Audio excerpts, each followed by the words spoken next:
کہ بڑی قومیں تباہ ہوئیں، طاقتور کے لیے کمزور کے لیے دوسرا قانون، مطلب کہ جو انصاف نہیں کر سکتی قوم وہ تباہ ہو جاتی ہے.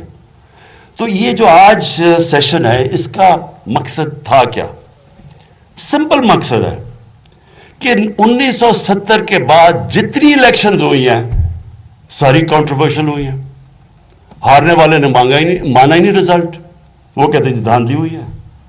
تو جب اگر 50 سال میں ہم الیکشنز فری اینڈ فیئر کا مطلب جس طرح ان ڈیولپڈ ڈیموکریسیز میں الیکشن ہوتی ہے سب تسلیم کرتے ہیں رزلٹ، تو اگر ہم 50 سال میں یہی نہیں کر سکے تو یہ کیوں نہیں کر سکے؟ کیونکہ جب ایک پارٹی گورنمنٹ میں آتی ہے اس کے پاس وسائل آ جاتے ہیں، اس کے پاس موقع ہوتا ہے نیچے اپنا سارا پولنگ سٹاف اپنا کر دے، ان کے پاس طاقت آ جاتی ہے. تو جس نے آ کے اصلاحات کرنی ہوتی ہے وہ گورنمنٹ ہوتی ہے. تو گورنمنٹ آپ کے سامنے ہے. ہم نے 2015 کے اندر جو جوڈیشل کمیشن بنی وہ کیوں بنی؟ 126 دن کا ہم نے کیوں دھرنا دیا؟ ہم نے دھرنا اس لیے دیا کہ اس الیکشن کے اندر جو 2013 کی تھی ہم نے کہا دھاندلی ہوئی یار، ہم نے 4 حلقے کہہ دیے. 1 سال لگے رہے کہ صرف 4 حلقے کی آڈٹ کر دو تو ہم مطمئن ہو جائیں گے، اس لیے کہ اگلا الیکشن ٹھیک ہو. یہ میری ساری سٹیٹمنٹس ریکارڈڈ ہے سوشل میڈیا پہ. 4 حلقے مانگے تھے اور پھر باہر کہا تھا کہ 4 حلقے ہو جاتے. ہم نے کوئی گورنمنٹ تو نہیں بنانی تھی کہ اگلی الیکشن ٹھیک ہو. آپ یقین کریں جب وہ ہم عدالتوں سے جب 4 حلقے کھلوائے 4 میں دھاندلی نکلی. لیکن پھر جو جوڈیشل کمیشن دھرنے کے بعد بنی اس کے اندر جو فائنڈنگز آئیں، ایک گورنمنٹ نے اصلاح نہیں کی، کوئی کوشش نہیں کی گئی کہ اگلا الیکشن ٹھیک ہو جائے.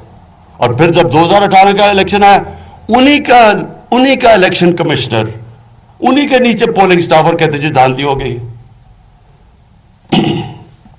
سینٹ، جو بھی آپ میں سے پالیٹکس میں ہیں سب کو پتا ہے کہ سینٹ کے الیکشن میں کیا ہوتا ہے. وہ تو چھوڑیں، ویژولز دکھا دیے گئے، ویڈیو کلپس دکھائی گئی کہ سینٹ کے الیکشن میں لوگ پیسے لے رہے ہیں، ایسے ٹیبل پہ بیٹھے اور ایسے ایسے نوٹ ڈالے جا رہے ہیں بیگز میں، اور کچھ نہیں ہوا. یہ سوچ لیں کہ یہ میں صرف اس لیے کہہ رہا ہوں کہ ہمارے ملک کی اخلاقیات کدھر پہنچ گئی ہیں کہ آپ دیکھ رہے ہیں کہ جنہوں نے جا کے پبلک کے فیصلے کرنے ہیں، جو پبلک ریپرزینٹیٹو ہیں، وہ ایسے ایسے نوٹ ڈال رہے ہیں اپنے بیگز کے اندر اور ویژولز بھی آ جاتے ہیں. نہ الیکشن کمیشن کچھ کرتی ہے نہ گورنمنٹ کچھ کرتی ہے. اس باری پھر سپریم کورٹ کہتا ہے کہ ویریفائبل ووٹ ہونی چاہیے، جب ان کو پتا ہے کیونکہ بار بار دیکھا گیا کہ سینٹ کے الیکشن میں پیسہ چلتا ہے.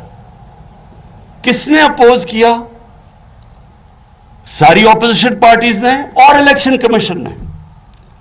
یعنی مجھے یہ میں سمجھنے کی کوشش کر رہا ہوں کہ اس میں ہمیں کیا فائدہ ہے. ہم کہہ رہے ہیں کہ اوپن بیلٹ ہونی چاہیے سینٹ کے اندر تاکہ سب کو پتا چل جائے ووٹ کس نے ڈالی ہے. اس میں ہمارا فائدہ کیسے تھا؟ تو جب پتا ہے کہ سیکرٹ بیلٹ پہ پیسہ چلتا ہے تو الیکشن کمیشن جس کا کام ہے فری اینڈ فیئر الیکشن کروانا، اور اپوزیشن وہ کیوں اس کو اپوز کر رہے تھے؟ صرف میں سمجھنا چاہتا ہوں کہ وہ لاجک کیا تھی. جب آپ نے ویڈیوز بھی دیکھ لی پیسے چلتے ہوئے، یہ کیا وجہ ہے؟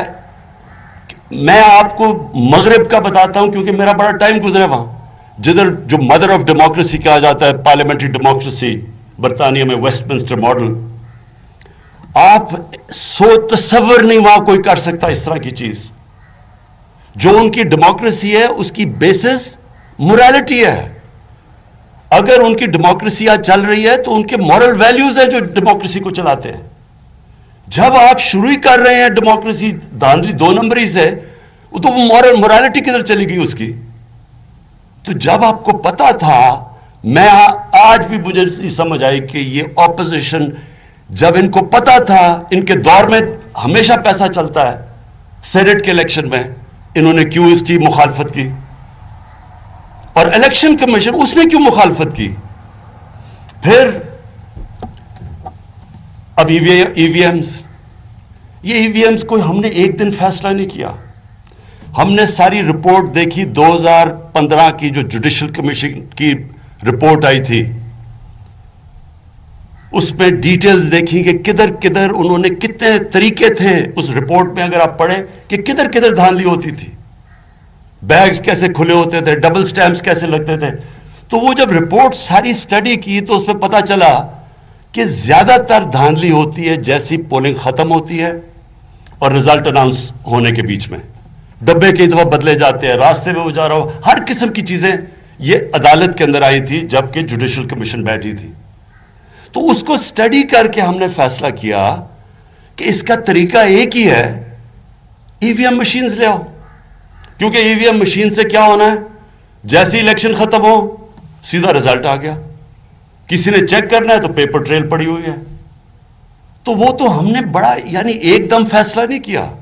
اچھا پھر جب ہم نے ای وی ایم شروع کیا اور تقریباً 1.5 سال سے بار بار اپوزیشن کو کہتے رہے کہ آئے بتائیں کوئی بہتر طریقہ کیا ہے، کیونکہ شور تو آپ نے مچائے ہوئے 2018 کی الیکشن دھاندلی ہوئی ہے، الیکشن کمشنر آپ کا، سٹاف سارا آپ کا، اور پھر بھی آپ شور مچا رہے ہیں کہ الیکشن میں دھاندلی ہوئی. تو بتائیں تجویز کیا ہے.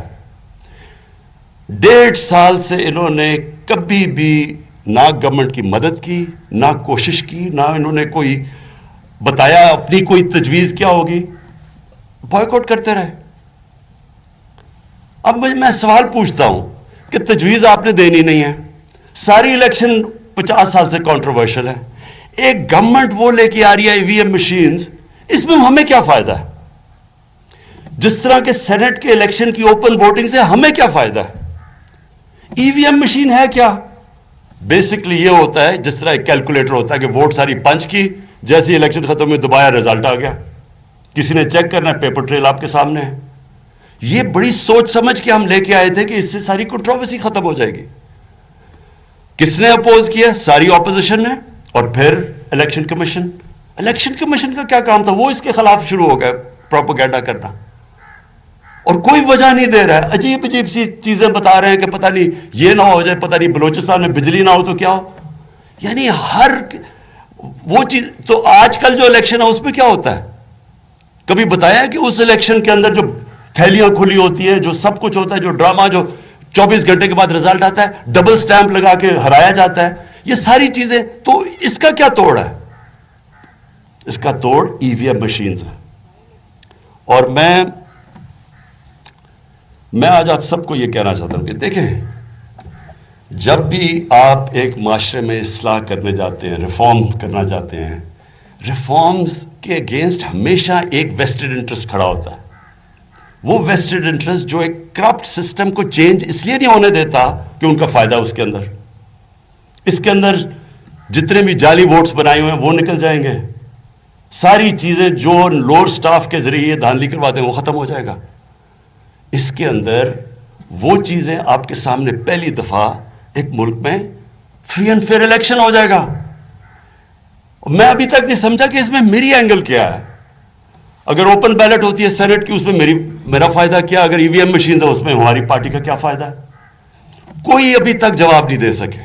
لیکن نہیں کرنا. اور مجھے افسوس یہ ہے کہ الیکشن کمیشن جس کا صرف کام فری اینڈ فیئر الیکشن کروانا ہے، وہ بھی اس کے خلاف انہوں نے پوری مہم کی ہے. اس کے اوپر پہلے سینٹ کے اوپر انہوں نے جس طرح عدالت نے موقع بھی ان کو دیا کہ ویریفائبل ووٹ کر دیں، ادھر بھی انہوں نے اپوز کیا، اب بھی کر رہے ہیں. دیکھیں، میں آپ سب میری ٹیم ہے اور اپنے الائز کو بھی میں کہنا چاہتا ہوں کہ دیکھیں، یہ جو ہمارا ملک ہے نا، اس کے اندر جب تک ہم، اور میں ہم سب کی بات کر رہے ہیں، جب تک ہم اس ملک کی اخلاقیات کو نہیں اٹھائیں گے، جب تک ہم اپنی اس ملک کی آپ سب لیڈرز بیٹھے ہوئے ہیں، لیڈرز اپنی مثال سے لیڈ کرتے ہیں. ہم اگر کھڑے نہیں ہوں گے اس ملک کی اخلاقیات اٹھانے کے لیے تو یہ کیا آپ امید لگاتے کہ پٹواری اور تھانے دار ٹھیک ہو جائے گا؟ ہمیشہ موریلٹی اوپر سے شروع ہوتی ہے. ہمارے نبی صلی اللہ علیہ وسلم نے مدینہ کی ریاست میں اپنی مثال سے ایک ملکی اخلاقیات، مورل سٹینڈرڈز اٹھا دیے. وہاں بھی شروع میں مشکلات تھی، ادھر بھی منافقین تھے، ادھر بھی مشکل وقت تھے. لیکن یہ یاد رکھیں کہ کوئی قوم آج تک عظیم قوم بن ہی نہیں سکی جس کے اندر اخلاقی قوت نہ ہو انصاف کرنے کے لیے. ہر کوئی انصاف نہیں کر سکتا. اگر آپ کے پاس اخلاقی قوت نہیں ہے، آپ ڈیلز کرتے ہیں، آپ انصاف نہیں کر سکتے. آپ طاقتور کو قانون کے نیچے نہیں لا سکتے. آپ مافیا سے لڑ نہیں سکتے. یہ صرف آپ ان سے لڑتے ہیں اخلاقی قوت سے. اور یہ شروع ہوتی ہے کہ جب تک آپ کا الیکشن ہی ٹھیک نہیں ہوگا، جب تک وہی فری اینڈ فیئر نہیں ہوگا، جب وہی تسلیم نہیں کرے گی اپوزیشن، تو ڈیموکریسی تو شروع ادھر سے ہوتی ہے. شروع سے کنٹروورسی ہو جائے کہ جی دیکھیں ہم نے 2013 میں ہمیں پتا تھا نیشنل اسمبلی کی سیٹ میں 4 حلقے صرف مانگے. ہم نے کہا ان کی آڈٹ کر دیں، نہیں کی انہوں نے تو ہمیں کہا ہی کچھ نہیں. ہم ان کو کہتے رہے کہ بتائیں اگر الیکشن میں دھاندلی ہوئی ہمیں بتائیں، ہم تیار تھے. لیکن یہ مقصد ان کا چینج نہیں ہے. یہ ایک پرانے سسٹم، ایک کرپٹ سسٹم کی پیداوار ہے اور یہ چینج نہیں آنے دیں گے. یہ چینج ہم نے لے کے آنا ہے. اور میں یہ چاہتا ہوں آپ سب کو کہ دیکھیں آپ سب سمجھیں کہ آپ ذمہ دار ہیں اس کے. یہ کوئی عمران خان کا کوئی ذاتی فائدہ نہیں ہو رہا، یہ ہم سب کے لیے، کیونکہ ہم نے اپنی آنے والی نسلوں کے لیے ہم چینج لے کے آ رہے ہیں. ہم ان کے لیے ایک بہتر پاکستان چھوڑنا چاہتے ہیں. وہ ہم کیسے کریں گے کہ اگر جب الیکشن ختم، جو الیکشن کے اندر چیزیں ہوتی ہیں ہم سب کو پتہ ہے کیا سینٹ الیکشن، میرا مطلب اس سے شرمناک چیز کیا ہے کہ سینٹ الیکشن سے پہلے ایک جناب وہ آ کے ہمارے لوگوں کو پیسے آفر کر رہا ہے اور اس کی ویڈیو نکلاتی ہے، کوئی ایکشن نہیں لیا جاتا. تو یہ قوم دیکھ رہی ہے ساری. تو ہم قوم کو جب کہتے ہیں کہ آپ کرپٹ نہ ہو اور آپ یہ نہ ہو اور آپ ٹھیک، تو وہ اوپر ہماری طرف دیکھتے ہیں.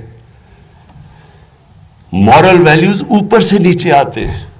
تو اس لیے یہ ہم سب کا ایشو ہے.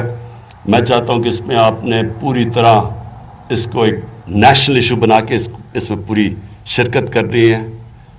آپ سب نے اس کو کامیاب کرنا ہے، کیونکہ یہ آپ کا مقابلہ مافیا سے ہے. یہ چینج نہیں آنے دیں گے، کیونکہ چینج میں ان کو پتہ ہے کہ ان کے لیے تباہی ہے. یہ نہیں چاہیں گے فری اینڈ فیئر الیکشن ہو، اس میں پیسہ نہیں چل سکے گا جس طرح یہ چلاتے ہیں. اور اس لیے انشاءاللہ یہ جو ہم کل کرنے جا رہے ہیں، اس میں میں سب کو چاہتا ہوں کہ آپ نے اس کو ایک اپنا پرسنل ایک جہاد سمجھنی ہے. یہ آپ اپنی ذات کے لیے نہیں کر رہے. یہ کوئی الیکشن چینج اس لیے نہیں کر رہے کہ اس میں عمران خان کو یا آپ کو کسی کو فائدہ ہے. یہ اپنے ڈیموکریسی کے لیے کر رہے ہیں، جو شروع ہی تب ہوتی ہے فری اینڈ فیئر الیکشن سے. شکریہ.